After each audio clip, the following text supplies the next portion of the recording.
Watoto hawana discipline, that's why wanaua walimu wao, hawaheshimu walimu. Ninaomba serikali irudishe kiboko. Kichwa iligongwa ikapasuka. This video is based on publicly available reports and is intended for educational and documentary purposes. All individuals are presumed innocent until proven guilty in a court of law. On the morning of Friday, 25th January 2019, Kenya woke up to disturbing headlines. A teacher had allegedly been killed by his own student inside a school in a place meant for discipline, safety, and learning. Something had gone horribly wrong. And as news spread across the country, people kept asking the same question.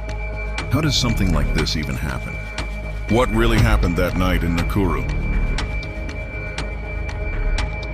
The victim was Peter Mogusu Omari, a 32-year-old teacher at Hopewell Secondary School in Nakuru. He taught physics computer studies.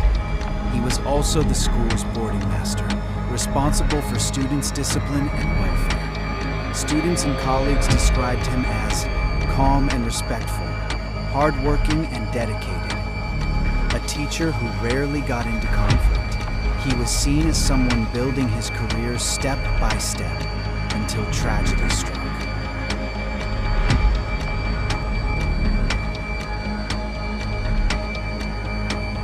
According to reports, the events may have started earlier in the day. The student was allegedly found using a mobile phone during school hours. Around 6 p.m., the teacher reportedly confiscated the phone after discovering the student communicating with outsiders. In most schools, this is a serious disciplinary issue. At that moment, it looked like a normal school punishment.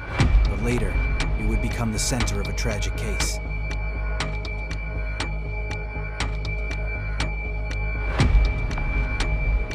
On the night of Thursday, the 24th of January 2019, around 10 p.m., Mr. Omer was finishing his duties. He had just supervised evening preps and was heading home. His house was not far, only about 100 meters from the school. It was quiet, dark, ordinary, until it wasn't. He was reportedly ambushed in the darkness and struck on the head with a blunt object. The attack was sudden and brutal. He suffered severe head injuries and collapsed. He was rushed to Nakuru County Referral Hospital, but despite efforts to save him, he was pronounced dead on arrival.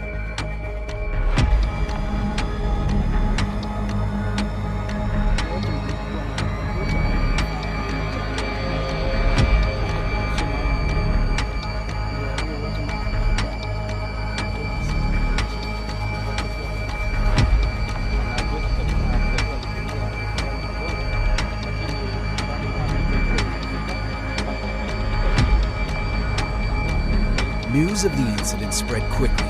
Police launched investigations immediately. A student from Hopewell Secondary School, a neighboring school, was arrested alongside another suspect. Early reports suggested the incident may have been linked to the confiscated phone, though this remained under investigation. Authorities did not immediately confirm the full motive. The community was left in shock. A teacher, allegedly killed in such circumstances, raised difficult questions about discipline, anger, and youth behavior.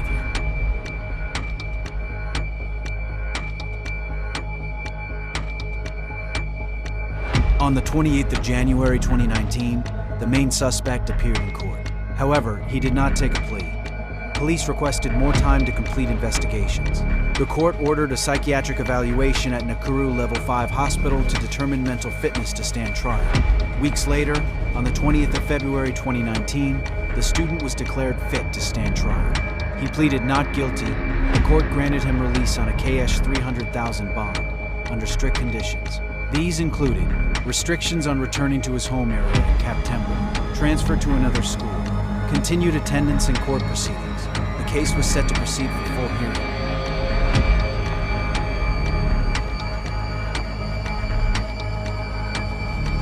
Even after court proceedings began, many questions remained unanswered. What truly happened that night? Was it a spontaneous act or something planned? And what triggered such a tragic outcome over a school disciplinary issue? Years later, the case still leaves behind silence and uncertainty.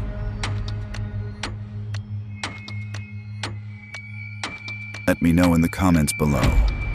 If you enjoyed this case, don't forget to like, subscribe, and share. Until next time, stay curious and stay